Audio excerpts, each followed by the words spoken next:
Merci. La parole est à Philippe Vigier pour le groupe UDI, pour 10 minutes.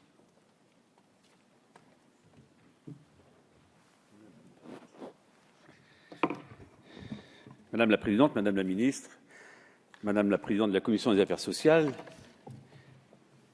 Monsieur le rapporteur, mes chers collègues, lorsqu'il s'agit d'un thème aussi important que celui des retraites, me semble-t-il, il y a un maître mot, c'est celui de confiance. Parce qu'une telle réforme, ça a été dit, fait appel à la solidarité nationale et surtout, il est important que celles et ceux qui vont contribuer pour faire en sorte que cette réforme soit un succès ne doivent pas être demain les oubliés de la solidarité nationale. Et ce pacte de confiance, il n'est pas au rendez-vous. Je dirais même plus, c'est un véritable pacte de défiance. Madame Fraisse, avant moi, l'a très bien dit. Pacte de défiance, puisque cette promesse présidentielle, on reviendra sur la retraite à 60 ans. Promesse oubliée comme tant d'autres. Vos promesses, Madame la Ministre, lorsque vous déclariez à cette tribune, le 7 septembre 2010, je vous cite, « Nous le disons très clairement, l'âge légal de départ à la retraite doit rester fixé à 60 ans. » Et vous disiez un peu plus loin, les socialistes sont clairement opposés au relèvement de l'âge légal de départ à la retraite de 60 à 62 ans.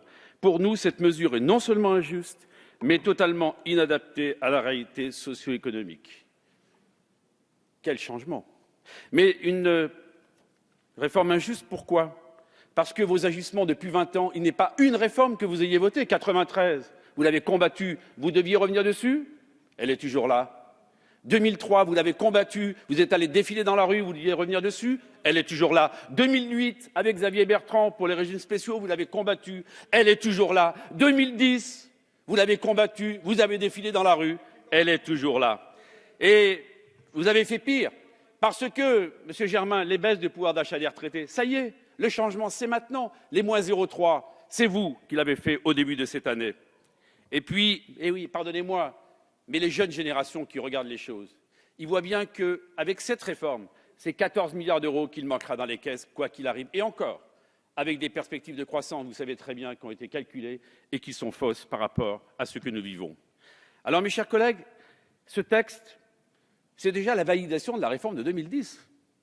Cette réforme qu'il fallait, Monsieur Ysindou, supprimer. Mais pourquoi vous ne revenez pas sur le texte de 2010? Si une évolution, je dois le dire, une évolution, c'est qu'à l'époque, l'un d'entre vous, et pas n'importe lequel, Christian Eckert, devenu rapporteur général du budget, nous expliquait que c'était une ineptie que d'aller à 62 ans, et je pourrais relire les propos. Et en fait, malheureusement aujourd'hui, devenu rapporteur général, il a bien compris que l'équilibre financier passait par là. Et puis, donc ces critères démographiques, Pierre-Alain Muet n'avait pas des mots assez durs pour les critiquer. Alors si je dis injustice, oui, parce qu'une vraie réforme des retraites, si on veut qu'il y ait ce pacte de confiance, il n'y a pas 36 leviers, vous le savez comme moi.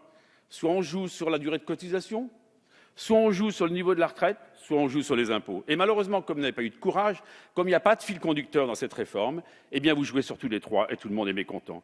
L'injustice quand même, quand vous nous expliquez qu'il ne faut pas toucher le fait de relever l'âge légal, donc de ne pas bouger l'âge légal, mais de cotiser plus longtemps. Ça veut dire quelque part que vous organisez une décote. Et monsieur le rapporteur, vous qui avec beaucoup d'assiduité avez défendu ce texte depuis le premier jour, vous le savez très bien.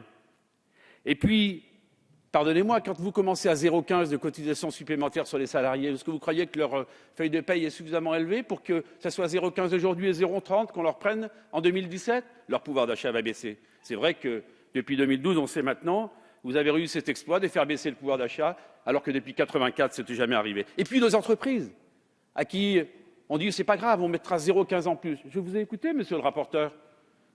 Écoutez, moi je regarde la télévision comme vous, et sur le perron de Matignon, lorsqu'on nous explique qu'il y aura une compensation pour les entreprises, ce n'est pas nous qui le disons. Et les entreprises ont compris. D'ailleurs, le MEDEF, je crois, est très amer des discussions qu'il a pu avoir avec le Premier ministre. Donc la compétitivité est touchée. Et puis, franchement, de décaler du 1er avril au 1er octobre la revalorisation des retraites, Madame la Ministre. Certes, pas pour les très petites retraites, même s'il y a eu un peu de cafouillage à un moment, j'en donne acte. Mais cette réforme, c'est 15 milliards de déficit assurés. Assurés en 2020. Alors vous dites que celle de 2010 a été insuffisante. Oui, c'est vrai. Mais au moins, accordez-moi qu'on est passé de 45 milliards à 20 milliards de déficit. Non, ça ne vous gêne pas. Vous préfériez avoir 45 milliards aujourd'hui? Franchement, je pense que ça n'est pas très bien de dire cela. Alors il y a des avancées, parce qu'à l'UDI, j'ai écouté tout à l'heure, vous nous avez dit Il y a eu beaucoup de dialogues, de débats. Écoutez, on a reçu également tous les partenaires sociaux, tous, sans exclusive, pour les écouter, pour faire aussi nos propositions. Et il y a des avancées sur les apprentis, c'est vrai. Il y a des avancées sur les femmes, c'est encore vrai. Mais je l'ai dit en commission, je reprends mes propos. Sauf que l'idée de fiscaliser quand même les familles qui ont la chance d'avoir beaucoup d'enfants, lisez le rapport Gallois dans lequel il est très bien expliqué que la démographie en France, c'est quelque chose de formidable. Je ne suis pas persuadé que ce soit un bon signal que l'on fasse passer. Et quant aux jeunes, alors là, quelle conversion depuis la semaine dernière. Je suis bagarré en commission pour expliquer que les jeunes à qui on a posé des stages dans leur cursus, il fallait trouver un moyen pour faire en sorte que ça puisse être comptabilisé dans la retraite. J'ai vu, Madame la Ministre, que ce week-end, vous commenciez à prendre en considération cette avancée. Je souhaite qu'on puisse aller au bout du chemin. Alors notre réforme, vous la connaissez, c'est une vraie réforme structurelle et une réforme partagée. D'abord, des règles de confiance. Oui, quel niveau on cotise, Monsieur Issindou? Quelle est la retraite minimum? Parce que moi, je ne me satisfais pas de retraite minimum que l'on connaît, même si vous n'avez pas rappelé qu'elle avait augmenté de 25% les 5 dernières années. Il eût été, je crois, plutôt sympathique de le rappeler. Donc, une règle de confiance. La deuxième chose, c'est l'accélération de la réforme de 2010. Vous savez pourquoi? Vous le savez très bien, le rapport Moreau l'explique. Parce que si vous accélérez la réforme de 2010, c'est comme cela que vous arriverez à un équilibre. Et ça vous évitera de baisser les retraites, de baisser le pouvoir d'achat, d'augmenter les charges sur les entreprises et de baisser le niveau des retraites, comme vous le faites. Reconnaissez-le, de passer du 1er avril au 1er octobre, c'est une baisse des retraites. D'ailleurs, dans le budget, il est marqué 1 milliard d'économies. Vous le savez comme moi, c'est dans les documents budgétaires. Et puis nous nous sommes toujours battus. Or, je suis heureux ce soir qu'il y ait de plus en plus qui soient sur cette ligne de cette retraite par points, de système unifié, où public et privé trouvent le même chemin. Non, pas brutalement, monsieur le rapporteur, progressivement. Progressivement. Et pour nous, c'est essentiel que l'on fasse une mise en extinction progressive des régimes spéciaux et qu'on revalorise aussi les petites retraites, je le disais à l'instant. Parce que la solidarité, elle doit s'appliquer vis-à-vis de ceux qui souffrent le plus. Et cette revalorisation des petites retraites, me semble-t-il, c'est un moyen très fort. Vous avez parlé de solidarité. Franchement, vous les voyez comme moi dans votre circonscription. Ces gens qui ont 700, 800, 900 euros par mois. Est-ce qu'on peut leur présenter l'horizon que vous avez dessiné avec cette réforme des retraites? Nous, certainement pas. Donc ce régime unique, ce régime à compte notionnel, ce régime par points, c'est la transparence, c'est la simplicité. Chacun sait où il en est. On arrêtera de faire en sorte que public regarde privé, que privé regarde public. Ne sanctuarisons pas, Madame la Présidente de la Commission, des situations qui, si elles pouvaient se justifier à un moment, ne se justifient plus aujourd'hui. Et vous le savez très bien. D'ailleurs, pourquoi, sur la réforme qu'avait conduite Xavier Bertrand en 2008, vous ne revenez pas en arrière, alors qu'il y a un début de convergence qui s'est organisé? Pourquoi, sur la réforme de 2010, lorsqu'on sait que le niveau de cotisation des salariés du public et du privé commence à converger, vous ne revenez pas dessus? Et pourquoi surtout, l'autre jour en commission, vous avez créé un nouveau régime spécial pour les militaires qui avaient déjà un contrat de 2 années? Ça n'est pas très bien. Ça n'est pas très bien parce que les Français voient tout ça. Ils voient leur pouvoir d'achat. Ils voient que cette réforme, malheureusement, ne les sortira pas de l'ornière. Alors, moi, je ne dis pas que la réforme de 2010, c'était la der des der, que tout était formidable. Mais vous n'avez pas dit, il faudra qu'on aille au bout de cette discussion. C'est le rapport Moreau, ce n'est pas moi qui m'exprime. Quand il dit très clairement qu'on a fait 25 milliards d'euros d'économies, heureusement que ces économies ont été faites. Vous l'avez compris, la confiance, l'accélération de la réforme de 2010, un système par points, le rapprochement public-privé, la mise en extinction progressive des régimes spéciaux sont vraiment des éléments très forts. Et puis, je voudrais quand même dire un mot sur la pénibilité, et Jean-Frédéric Poisson vient de le dire très bien à l'instant. D'abord, ça n'est pas nouveau. Il y a eu 2003, ne l'oublions pas.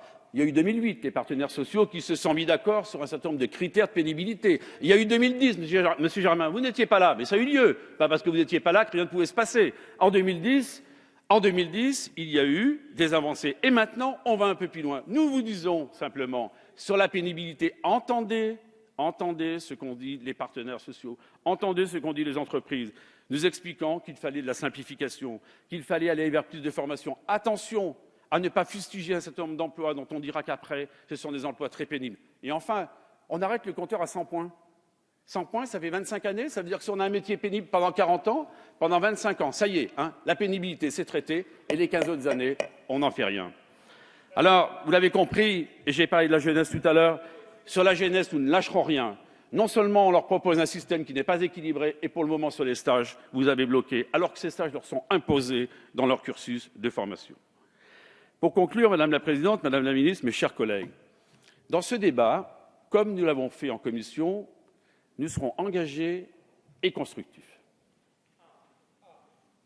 Ça, pour l'instant, vous ne l'avez pas été, Monsieur le rapporteur. Pas un amendement, pas une demande de rapport, pas une clause de revoyure, rien, rien de rien. L'opposition systématique, parce que quand vous écrivez quelque chose, c'est formidable. Lorsqu'on écrit quelque chose, là, c'est pas possible.